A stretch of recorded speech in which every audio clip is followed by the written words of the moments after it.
Vindication!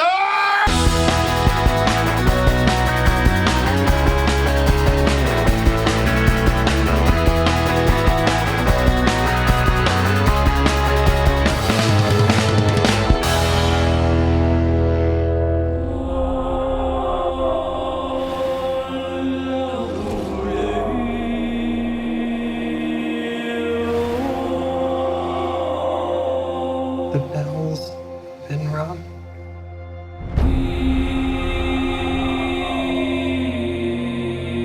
Out in the dark, among the stars, the god is dead.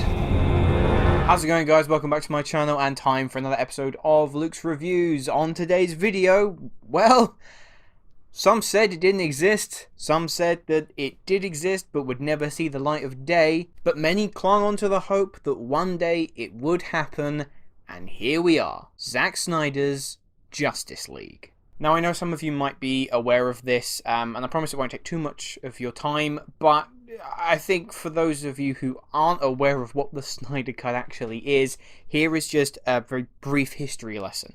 So long story short, coming off of Man of Steel and Batman vs Superman, Zack Snyder was all set to direct his vision for the Justice League. However, there were a couple of problems behind the scenes. Warner Brothers weren't exactly happy with the performance of these films up until this point, so they slapped a mandate on production saying that the film could not go over 2 hours. And they also expressed that they weren't overly pleased with the tone and angle that Zack was taking these characters and the story. Ultimately, though, it was when Zack and his wife Deborah, who was a producer on the film, they lost their daughter, Autumn. Sadly, she took her own life. And so during the final days of production, they stepped away from the project entirely.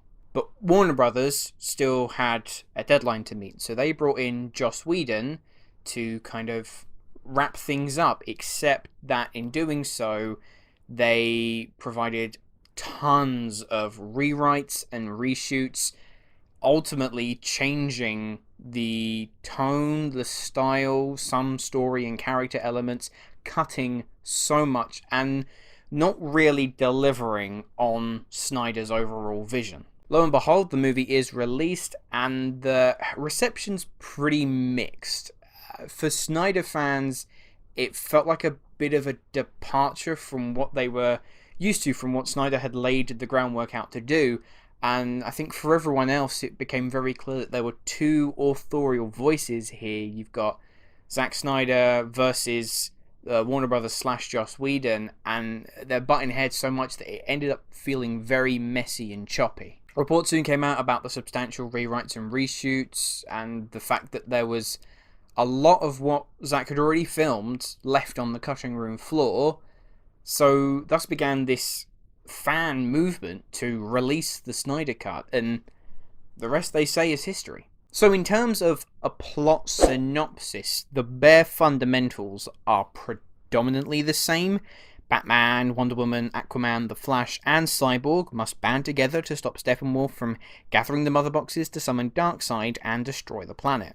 Now, this video isn't going to be like a breakdown of what is the same and what isn't. I would hazard a guess and say that about 15 to 20% of this film you've seen as it was intended, both in the 2017 version and this Zack Snyder's version. There are scenes that feature in both versions of the films, but albeit presented in drastically different ways in regards to story and tone. For example, in the original cut, we get that exposition-heavy scene where it's a flashback to Steppenwolf taking on the Atlanteans, Man, Amazonians. There's a brief glimpse of a Green Lantern in there somewhere, and it was fine. It wasn't anything that impressive, but here they swap Steppenwolf out, and Darkseid now takes his place. And it's so much more focused, it's so much more relevant rather than feeling like such a huge exposition dump.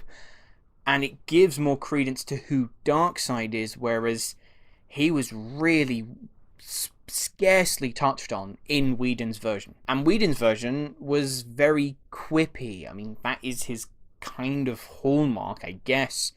But that didn't fit with the tone that had already been established in Man of Steel and Batman vs Superman. So here in Zack Snyder's Justice League, it continues with that kind of atmosphere, not as dark and gloomy as Batman vs Superman was, but I think if you weren't too fond of Man of Steel or Batman vs Superman, I'm not entirely sure how you're going to fare here. I, for one, I love Man of Steel. I love Batman vs Superman. I know, it's crazy. But in all honesty, this was everything I could have asked for in a Zack Snyder directed Justice League film. Now, the first thing you'll notice is that it is 4 hours long. Does it need to be 4 hours long? Hell no. There is plenty that could have been trimmed, although I can't say I was ever bored. The film is split into parts or chapters, and I think that does a really good job of allowing you to breathe and take everything in. But it goes without saying, everything you've heard about this film is true. This is such a different movie in comparison. There is so much more new footage that takes up the majority of the runtime, that adds to the story, it adds to the characters, it makes it so much more of a coherent narrative. It allows a story to build rather than just flinging things at it like it did in the 2017 version. The one who I think comes out of this best easily is Cyborg. Now, the main thing that you will hear about Cyborg is that he is the heart of this film, and it is shocking to see how much was discarded of his backstory and emotional arc in the original version.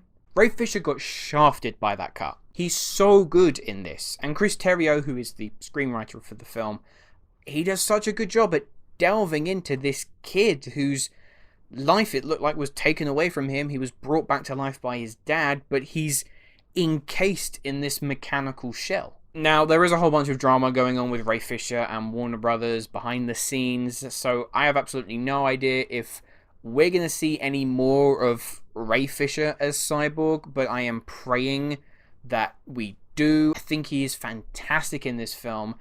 If we don't, it's going to be a real shame. However, I don't think it's going to be long before another type of franchise snaps him up. Steppenwolf gets a ton more screen time, and we actually delve into him as a character. The design is so much more improved. He actually looks intimidating in this film, and the story details a connection between him and Darkseid that gives his character a weight, a purpose, rather than just some generic CGI baddie. Batman feels far more hopeful and optimistic than I think we've seen in almost any adaptation. There is still that dark and brooding attitude to him, but the film is showing that he is learning from his mistakes in BVS. Wonder Woman is as badass as ever. I don't think she's explored as much as other characters, but at the same time, we have had 2 solo films to do that, so I am fine with the attention being put elsewhere. Ezra Miller as the Flash I thought was really great too. I found him a little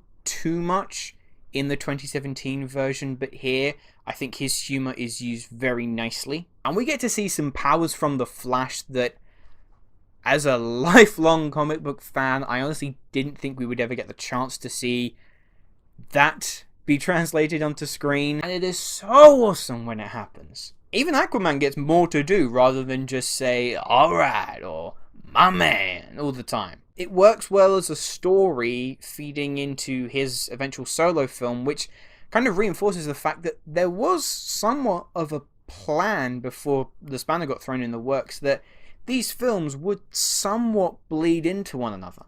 And Superman's in the film, and there isn't a dodgy mustache removal in sight.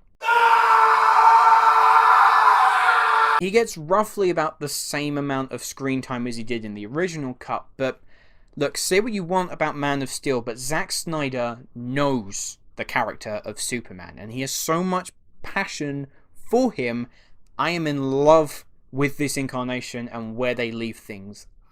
I think it's nigh on perfect what they do with Superman in this film. And as the trailer suggested, Jared Leto is in the film. He's only in one scene, but that scene is miles better than anything he did in Suicide Squad. That is all I'll say in regards to that, though.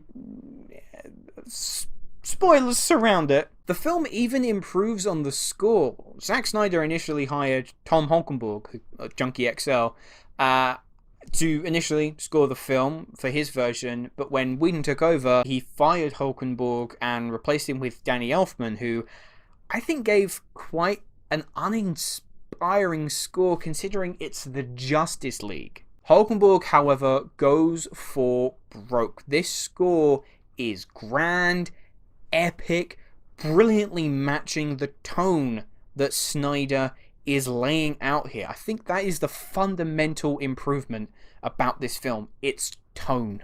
And there are plenty of goosebump-inducing moments where Hulkenborg works in themes of Superman and Wonder Woman, and it's just used at the right time. Although, I will say that they had this thing for Wonder Woman's character that whenever she shows up, there's this kind of chant that plays where it's like,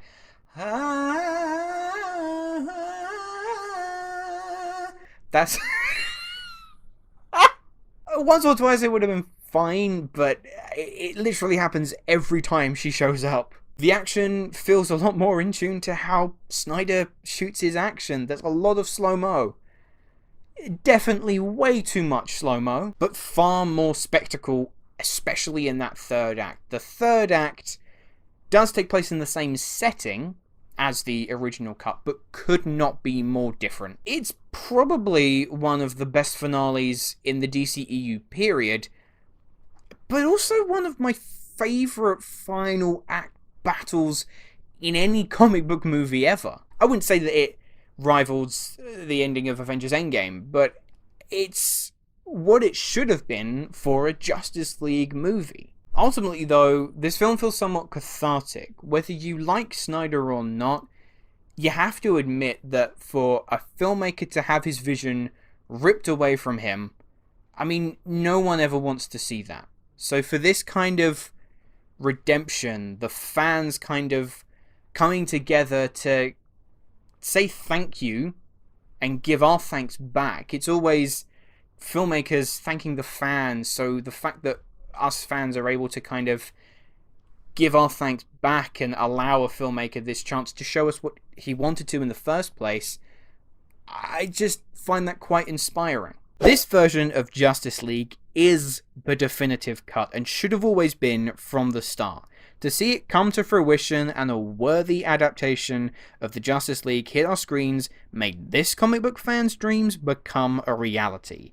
Now, it definitely does not need to be 4 hours long, and it isn't perfect, you know, there are a couple of flaws within the narrative, but as a whole, I had such a blast with this, so much so that I would be more than happy to sit and watch those 4 hours again right now. Now, it does certainly leave itself open for a sequel, and having read up about what Snyder's plans were for his sequels, I do think that there is a chance that they could see the light of day. Snyder has gone on record and say that right now he's unsure about whether he wants to direct another DC movie. I mean, given the relationship that he's had with Warner Brothers, I don't blame him. If he doesn't want to come back, that's perfectly understandable. However, seeing how this film ends, and knowing that he kind of shot it after the Snyder Cut had been officially announced, he kind of filmed this ending in addition to it, it makes me think that there's definitely a chance. So I am 100% behind, so long as obviously Zack Snyder is willing, I am 100% behind the hashtag Restore the Snyderverse movement. Honestly, at this point, nothing is impossible. So I'm going to give Zack Snyder's Justice League a 9 out of 10. Anyway guys, those were my thoughts on Zack Snyder's Justice League. Let me know, have you had a chance to see this 4-hour film yet? Are you going to watch it in installments, or are you going to do it in one hit? I did it in one hit. I didn't find it too draining.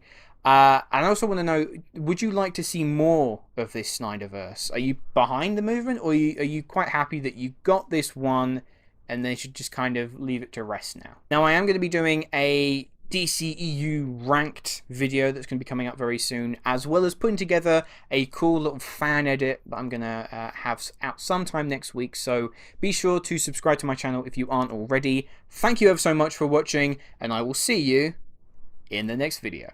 Hello, thank you so much for watching. I hope you enjoyed the video. If you have, make sure to click that like button, and if you aren't already, click that subscribe button too.